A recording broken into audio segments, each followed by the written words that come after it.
3. John Britton. Penticton é uma cidade vibrante localizada no Vale de Okinawa, na Colômbia Britânica, conhecida por seus lagos pitorescos, recreação ao ar livre e forte senso de comunidade. Em 2019, sua população era de aproximadamente 34.900 habitantes, refletindo um crescimento constante e uma atmosfera acolhedora. Era o lar de Katarina Braden, que morava sozinha. Em janeiro de 2014, Katarina e seu marido, João Britton, se divorciaram. Mas 5 anos depois, eles ainda eram amigos. E às vezes, João a visitava diariamente. Ele continuava a vê-la porque ela tinha muitos problemas com os vizinhos. Ela brigava com os vizinhos ao lado, Rudy e Darlene Winter, por causa de uma árvore que foi cortada. Os Winter também tinham um forno a lenha e a fumaça ia para a propriedade dela. Katarina achava que eles direcionavam a fumaça para sua propriedade de propósito. Katarina também tinha problemas com seus vizinhos do outro lado da rua, Barry e Susan Wunsch. Ela acreditava que eles estavam operando um negócio em casa sem licença. O casal, que se mudou para a casa um ano antes, restaurava móveis e os vendia como hobby. Catherine apresentou 6 reclamações de regulamento contra seus vizinhos. Ela fez dezenas de ligações para a prefeitura sobre cada reclamação. Os funcionários da prefeitura ficaram cansados de lidar com ela e pararam de retornar suas ligações. Então, ela apresentou reclamações sobre seus vizinhos usando um nome diferente. O próximo funcionário da prefeitura disse que Katarina era incansável em sua campanha contra seus vizinhos. Katarina, porém, acreditava ser a vítima de intimidação. Seu ex-marido, João, concordou e defendeu Katarina. João tinha sido engenheiro na prefeitura, mas em 2019 ele estava trabalhando meio período em uma empresa privada. Por volta das 10h30 do dia 15 de abril de 2019, João Britton, de 68 anos, estava no centro de Penticton. Ele acabou vendo um dos vizinhos de Katarina, Rudy Winter, de 71 anos. Rudy podava as cercas vivas de sua propriedade alugada, perto de casa. João pegou seu rifle, atravessou a rua e chamou Rudy. Em seguida, ele atirou em Rudy 5 vezes. O último tiro foi na cabeça dele para garantir que mataria o homem de 71 anos. Então, John entrou em seu carro e dirigiu até a casa de sua ex-esposa. Quando chegou ao bairro, foi até a casa de Susan Wang, de 73 anos, e Barry Wang, de 70 anos. Ele entrou na garagem deles e atirou várias vezes no casal. Em seguida, ele foi até a casa ao lado, que pertencia a Darlene Nippelberg. Catherine também vinha tendo problemas com Darlene. Quando a mulher de 74 anos abriu a porta, John atirou nela 2 vezes. John Britton entrou novamente em seu veículo e dirigiu até a delegacia local da Polícia Montada Real Canadense. Ele se entregou e confessou os 4 assassinatos. John foi acusado de 3 homicídios em 1º grau e um homicídio em 2º grau. Em outubro de 2020, John Britton se declarou culpado de todas as acusações. Ele disse que não conseguia explicar por que perdeu todo o controle naquele dia. Ele disse, porém, que viu uma maneira de resolver os problemas de sua ex-esposa e matar as pessoas que acreditava estarem a intimidando. Ele disse que estava deprimido após vários fracassos profissionais e enfrentando outros problemas de saúde mental. John, 69 anos, recebeu 4 prisões perpétuas simultâneas, podendo pedir liberdade condicional após 25 anos. Após a sentença de John, sua ex-esposa, Catherine Britton, fez uma declaração pública. Ela disse que nunca incentivou John a machucar ninguém. Ele não fazia ideia de que iria assassinar os vizinhos dela. Ela admitiu que tinha problemas com os vizinhos, mas estava lidando com eles por meios legais. Catherine Britton nunca foi acusada de envolvimento com os assassinatos. O Canadá não divulga publicamente onde os detentos estão sendo mantidos, então não se sabe onde John Britton está preso. No momento desta gravação, ele tem cerca de 75 anos. Ele será elegível para liberdade condicional em 2044, quando terá cerca de 94 anos. Antes de passarmos para o nosso segundo caso, queremos falar sobre um jogo incrível que descobrimos, Match Masters, que é o patrocinador de hoje. Eu sempre gostei de jogos de combinar três, mas Match Masters é o mais divertido que já joguei. Ele tem um elemento original incrível que o torna muito mais emocionante. Você compete contra outros jogadores do mundo todo, e essa competição deixa tudo ainda mais divertido. É empolgante, alimenta meu lado competitivo e também mantém minha mente afiada. Isso pode ser só comigo. Mas não tem nada melhor do que esmagar um oponente com uma vitória esmagadora. É uma maneira divertida de dar um up no ego. Match Masters é o jogo perfeito para jogar no final de um longo dia, porque é divertido e envolvente, mas não exige muito.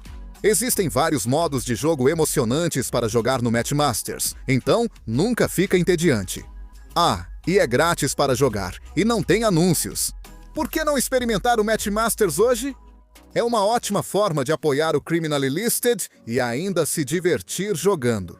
Baixe o Match Masters hoje mesmo clicando no link na descrição ou escaneando o código QR.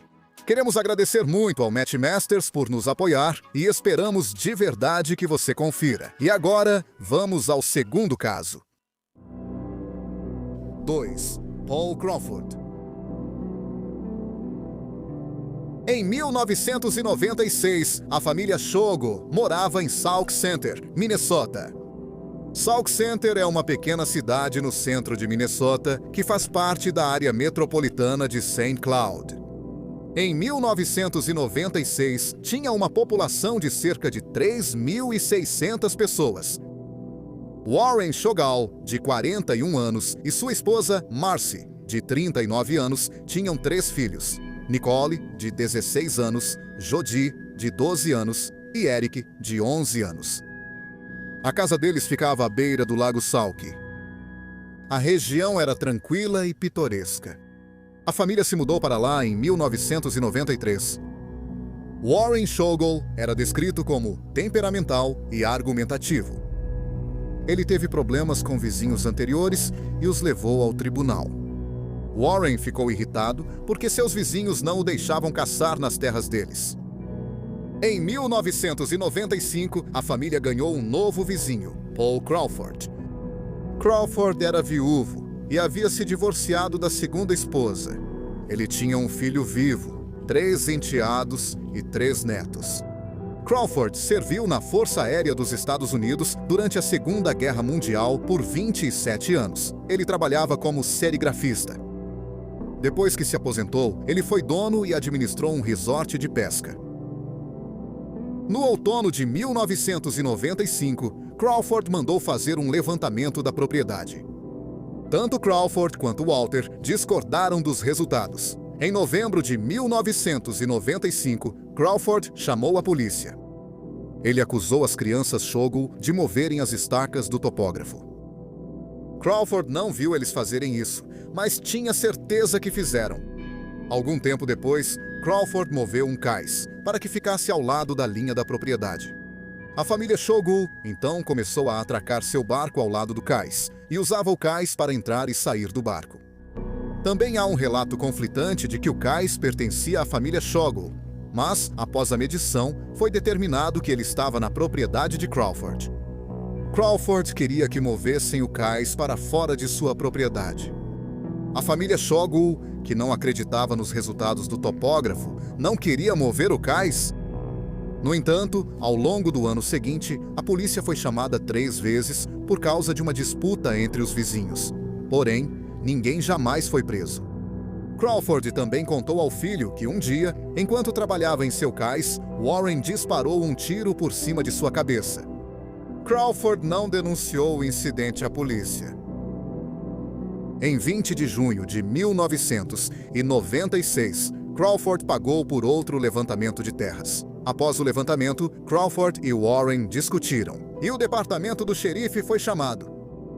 Um delegado veio e pareceu que acalmou as duas partes. No entanto, ele estava errado. Cerca de 20 minutos depois que o delegado foi embora, Paul Crawford, de 72 anos, pegou uma arma de fogo. Ele foi até o quintal dos Shogu, onde Warren Shogu, de 41 anos, e sua filha de 12 anos, Jodie, estavam passando o tempo. Ele atirou nos dois. Crawford, então, voltou para sua casa e pegou um rifle. Armado com um rifle, ele entrou na casa do Shogun, onde encontrou Marcy, de 39 anos, e Eric, de 11 anos. Crawford atirou em ambos. Ele também atirou no cachorro da família. Em seguida, ele voltou para o quintal, onde atirou em Warren mais 2 vezes. Quando Crawford voltou para casa, ele ligou para sua ex-esposa e disse para ela vir rapidamente. Paul Crawford, de 72 anos, então foi para o quintal e virou a arma contra si mesmo. Antes de Eric ser baleado, ele ligou para o 911. Um vizinho que ouviu os tiros e viu Crawford com seu rifle também ligou para o 911. Quando a polícia e as ambulâncias chegaram, os 4 membros, a família Shogun e Paul Crawford, estavam mortos. A filha mais velha de Warren e Marcy, Nicole, de 16 anos, não estava em casa quando os assassinatos começaram. Ela saiu cerca de 5 minutos antes para se encontrar com alguns amigos. O massacre por causa de limites de propriedade chocou o povo de Minnesota. 1. David Gray. Erimoana é um pequeno povoado costeiro localizado perto de Dunedin, Nova Zelândia. A comunidade é conhecida por suas praias tranquilas e pelo ambiente acolhedor e unido. Em 1990, apenas cerca de 50 pessoas viviam em Arimoana. Um dos moradores mais excêntricos de Aramoana era David Gray, de 33 anos. Gray era um solitário e socialmente desajeitado. Ele morava sozinho e era considerado recluso. Gray passava muito do seu tempo lendo a revista Soldier of Fortune. Ele era obcecado por armas e possuía várias. Em 13 de novembro de 1990, pouco depois das 19h30, David Gray entrou em uma discussão com seu vizinho de porta, Gary Holden. Não se sabe sobre o que eles discutiram. O que se sabe é que eles estavam gritando um com o outro. Então Gray foi para sua casa e bateu a porta. Segundos depois, ele saiu de casa com um fuzil semiautomático. Ele abriu fogo contra Gary Holden, de 38 anos. Gary foi baleado 10 vezes, incluindo 3 tiros na cabeça. A filha de Gary, Jasmine Holden, de 11 anos, e sua amiga, Rewa Bryson, também de 11 anos, presenciaram o assassinato. Elas correram até a irmã de Jasmine, Chiquita Holden, de 9 anos, que ouviu os tiros, e contaram para ela que o pai tinha sido baleado. As 3 meninas correram para a casa dos Holden e tentaram se esconder. Gray entrou na casa e atirou em Chiquita no braço. A bala atravessou o braço dela, entrou no peito e ficou alojada no abdômen. Chiquita conseguiu correr passando por Gray e sair da casa. Depois correu passando pelo corpo de seu pai morto. Ela encontrou 2 meninos em suas bicicletas, Leo Wilson e Dion Percy, que tinham 6 anos cada um. Ela disse que tinha sido baleada e pediu para irem à casa de Juliane prisão. Juliane era a mãe de Frewa Bryson. Chiquita foi até a casa de Juliane e a encontrou do lado de fora, esperando com Leo e Dion. Chiquita explicou que Gray tinha atirado nela e que Rio e Jasmine estavam na casa com Gray. Juliane ligou para o número de emergência e colocou Chiquita em sua van. Eles passaram pela casa de Chiquita e descobriram que ela estava pegando fogo. Gray estava em pé ao lado de sua casa. Ele abriu fogo contra a van. Juliane acelerou e foi embora sem que ninguém se machucasse e levou Chiquita para o hospital. Os tiros e o fogo chamaram a atenção das pessoas na área. Um deles era Tim Jameson, de 69 anos, que morava do outro lado da rua de Gray e dos Holdens. Tim foi até a casa de seu vizinho, Victor Crimp, de 71 anos. Ele queria avisar Victor e usar o telefone dele para ligar para a emergência. Tim entrou na casa de Victor, mas, infelizmente, acredita-se que Gray o seguiu para dentro. Gray atirou e matou os 2 homens. Chris Cole, 62 anos, e Helen Dickinson, que moravam algumas casas abaixo, saíram para ver o que estava acontecendo. Gray os avistou e apontou sua arma para eles. Os dois tentaram fugir. Chris foi baleado na parte inferior das costas e caiu no chão. O ferimento o deixou imobilizado. Helen era mais velha e tinha problemas de mobilidade devido a uma dupla substituição do quadril, mas conseguiu entrar em uma cabine telefônica e ligar para a emergência. O atendente disse a Helen que era perigoso demais enviar policiais ou uma ambulância para a área. Disseram a Helen para se abrigar e esperar. Helen conseguiu voltar para casa sem ferimentos, enquanto Chris ficou caído na rua. Infelizmente, o filho de 45 anos de Helen, James Dixon, encontrou Gray na estrada e foi morto a tiros.